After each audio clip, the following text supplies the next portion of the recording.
Welcome to Influential Entrepreneurs, bringing you interviews with elite business leaders and experts, sharing tips and strategies for elevating your business to the next level. Here's your host, Mike Saunders.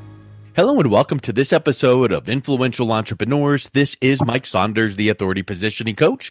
Today we have with us Christopher Volk, who's the author of The Value Equation. Christopher, welcome to the program. Well, Mike, it's just a pleasure to be here, and thanks for inviting me.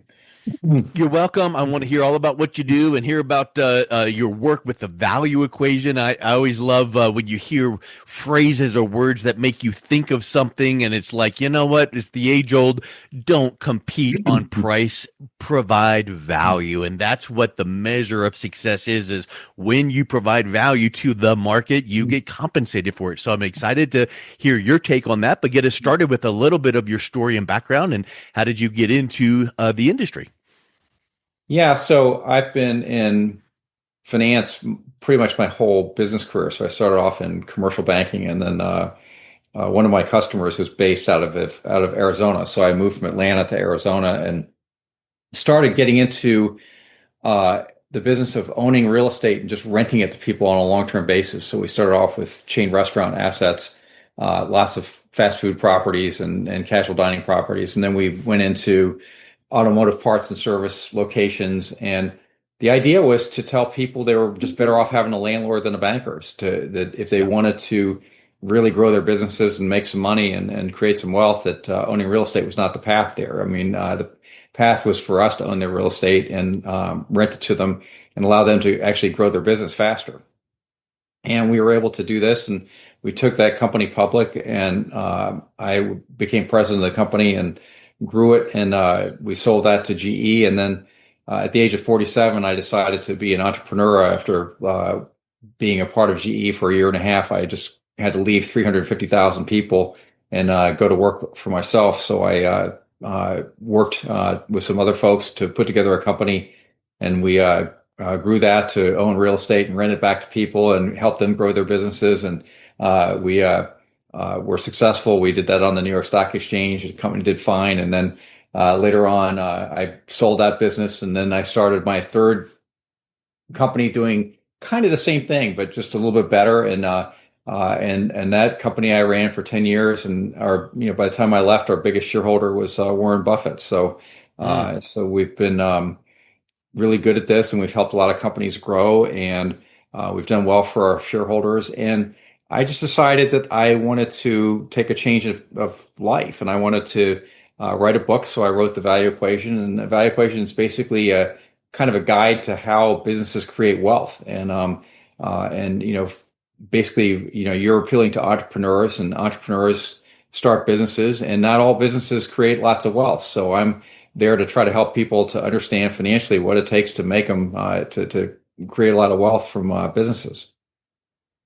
I think that's really fascinating. I want to dive into some of the key pillars of creating that wealth, because I know we could talk for probably 3 days straight on the same on that topic. But it makes me think too of, does your book or your work go into just creating the wealth, or do you also provide some guidance on, now that you've created the wealth, let's now start planning for the exit whenever that may be?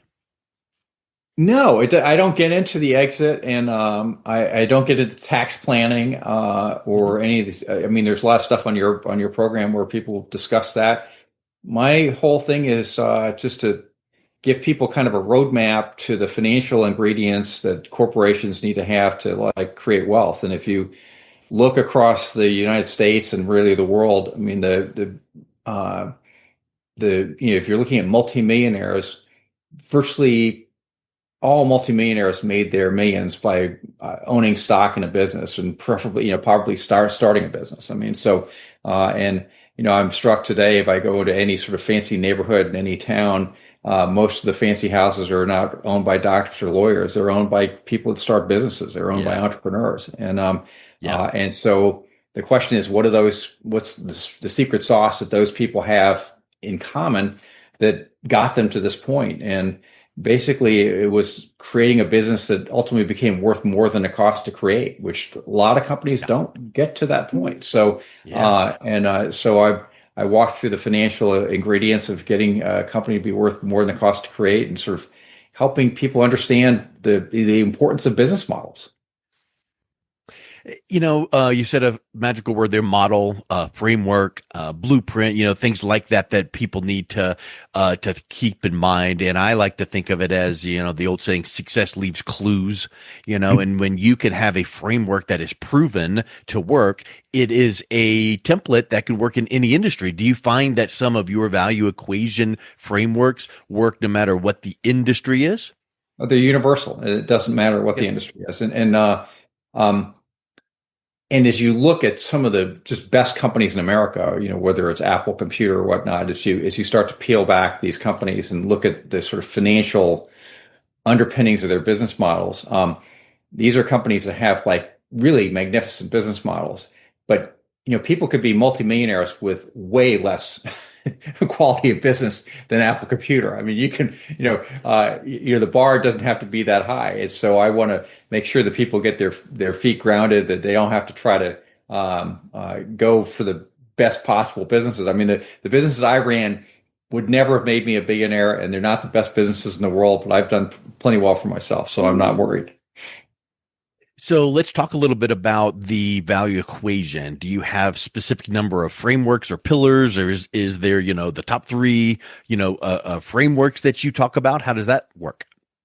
Yeah, so what I'm going to do here is talk and at a high level in generalities, because the equation itself is actually a mathematical formula. I don't want to get people lost in the We math. don't And want to by the give way, it's people all middle school nightmares of math. remembering back at high school algebra.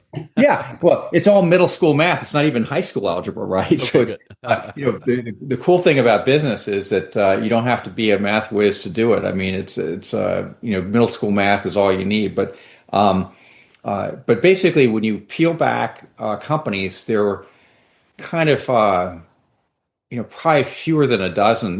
But let's say the value equation itself is like just 6 or 7 variables. So you're starting off with things like sales, which is one variable that's important, and then you're focusing on operating profit margins, and you're focusing on how much of the company is funded with your cash, basically equity or other people's money that they have to put in equity, versus what I call OPM, which could be OPM is other people's money. It's like borrowing money from banks, or it could be even borrowing, if I'm a landlord and I'm providing all the money for somebody's fast food restaurant, I'm definitely OPM, right? So, I mean, so if Yeah. we're providing $1 million or $2 million for somebody's chain restaurant property, that's OPM. So how much money, what's your mix of OPM and equity? What's the cost of OPM if you've got to borrow money? And so how much I have to spend every year to keep the business going in terms of what I call maintenance capital, capital expenditures. So there are basically 6 variables. I mean, and then you've got taxes on top of that. So, and the idea is to you string those variables along to create what's, current shareholder returns. I mean, those 6 variables get you to what's the shareholder going to make.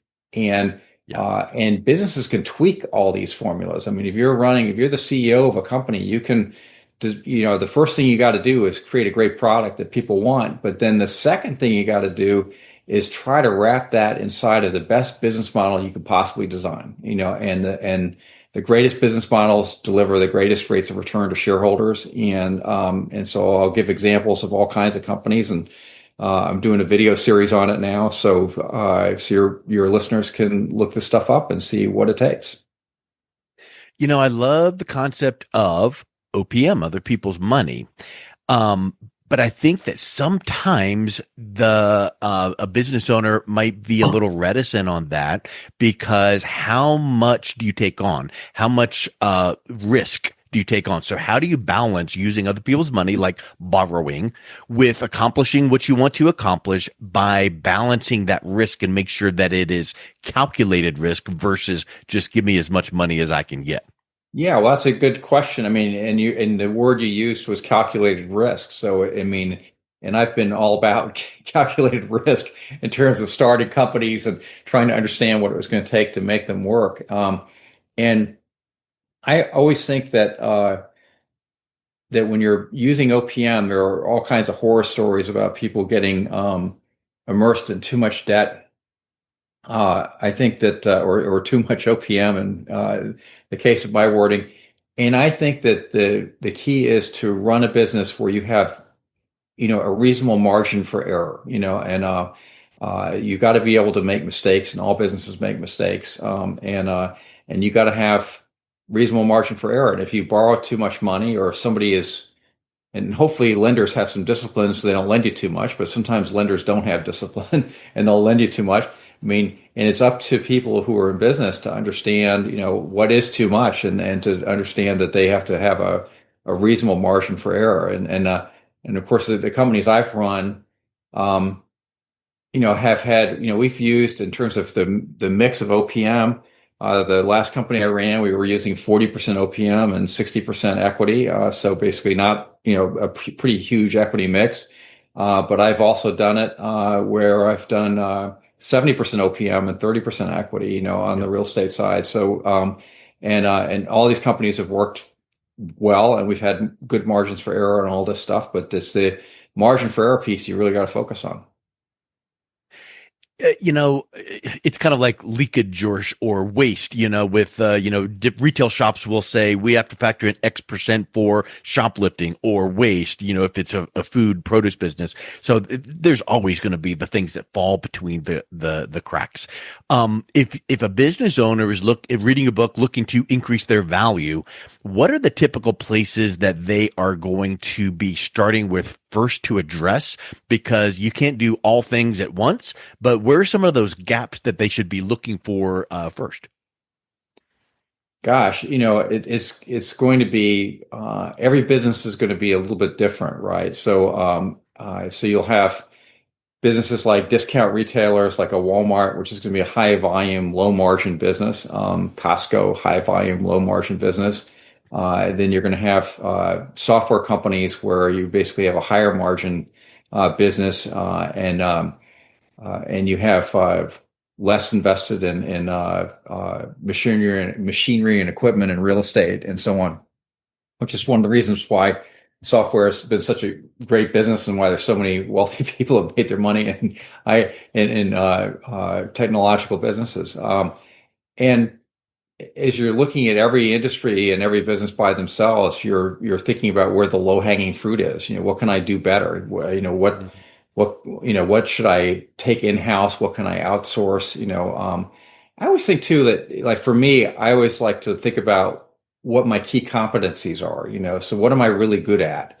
As you're creating a business, you're focusing on the product first and foremost, but then all companies provide a solution, to a customer. So the solution could be in the financial planning world, like you specialize in, or it could be in, buying a sandwich for lunch, or sending a rocket to outer space. I mean, there's a solution that you're providing, and then after you focus on what the solution is, you're trying to think about, okay, what are my best core competencies?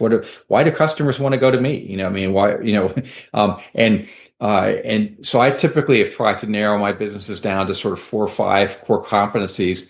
And if it's not a core competency, I try to outsource it, because if it's just a regular machine, thing, I try to outsource it. And if I can outsource it to somebody who's better at that stuff, then I can save money, I mean, so trying to generate higher rates of return involves strategies to boost sales, strategies to cut your costs, strategies to lower business investment. So, strategies to speed up my cash flow cycle. And all those are basically embodied in the value equation. Something you said made me think about an idea, which is blocking and tackling. And here's what I mean by that. This is football season at the time we're doing this conversation. And, you can have all these fancy plays in football, but in reality, until you get good at just blocking and tackling and being really, really good at that, don't insert fancy plays, because it's just going to implode on you. So I'm sure you can speak to times that businesses have tried some big, fancy, intricate thing to solve this problem. But in reality, let's plug up this hole first and that hole second. Yeah, well, the thing about entrepreneurs is that entrepreneurs by their nature are super optimistic people, and they're easily excited by, like, the most recent shiny object that's out there. Yeah. And when you're starting a company, you have almost nobody's working for you. You're doing so much yourself. I mean, you're wearing like lots of hats. I mean, if you got like a small company and you're starting it, everybody's like wearing lots of hats, and you can't afford distractions. I mean, you have to really focus on the things that really matter, and try to um, avoid anything that's going to distract you from what you're trying to get accomplished. And to your point, blocking and tackling and understanding what the basic things are. That's why, it sort of helps to sort of really think this stuff through and understand what's my core competencies, what am I going to focus on, how am I going to get sales to grow, how am I going to cut my expenses, how am I going to minimize the investment I have to make in a business. I mean, if I'm creating a business, the less I have to invest in it, then the less OPM and equity I even need, and the less I need, the more money I'm going to make. And so you're trying to think about all these different levers that you have, but you're trying to narrow them down just a few. And if you can, the fewer you can narrow them down to, the better you are. And then to keep it simple. And a lot of people I find, don't really sit down and like take the time with a pad of paper to focus on what their business model is going to be, and as a result, their business model just happens to them. So instead of making things happen, they just fall into kind of a business model, and once you do that, it's really hard to undo it. So it's useful to like try to map yourself out before you get buried in something that's going to be difficult to undo. Yeah. 100%. I'm sure that there would be some, let's call them issues and opportunities to fix that could be like 1-2 steps. Here we go. But if you were to map out a full, value equation, how long is it going to take? Is this a 6-month process, a 6-year process? Oh, I think it's a 6-month process. I mean, I think it's going to be upfront. I mean, I think maybe it never ends, because about the time you work through steps 1 through 10, you better go back to step 1 and tweak, because maybe some things have updated and changed. Oh, sure. So all the best businesses out there are constantly reassessing, what they're doing, and trying to get better at it. I basically created 3 companies, and the first company had 250 employees. By the time I left the last company, we had 125 employees, and we were doing, call it, 4 times the amount of business that we did in the first company, right? So, we were doing a lot more with a lot less, and just being, really intelligent about it. And part of it was that I made sure that we just focused on core competencies, and I took advantage of technology wherever it happened. So today you've got all kinds of technology that's never ending, whether it's AI or other forms of technology that robotics, that make a difference in terms of being able to make your business model better, and able to attract investors. I mean, to if you're going to attract someone like a Warren Buffett to buy your stock, I mean, you better have a pretty clear business model, and you better be able to explain it, and you better be able to have a pretty good, elegant business model that could be repeated over and over again. And that's the idea. Yeah, love it. Well, Christopher, it's been a real pleasure chatting with you. And if someone is listening to this going, I need to create some more value in my business, what is the best way they can learn more and pick up a copy of your book and reach out and connect with you? Love that. So it's a pleasure. Thank you so much. It's enjoyed being with you. What's the best way that they can pick up a copy of your book? Yeah, well, you can find the book on Amazon easily. You could also go to my website, which is ChristopherHVolk.com. And you can contact me through the website too, if you want to find me. Excellent. Well, thank you so much for coming on. It's been a real pleasure chatting with you. Likewise. You've been listening to Influential Entrepreneurs with Mike Saunders. To learn more about the resources mentioned on today's show or listen to past episodes, visit www.influentialentrepreneursradio.com.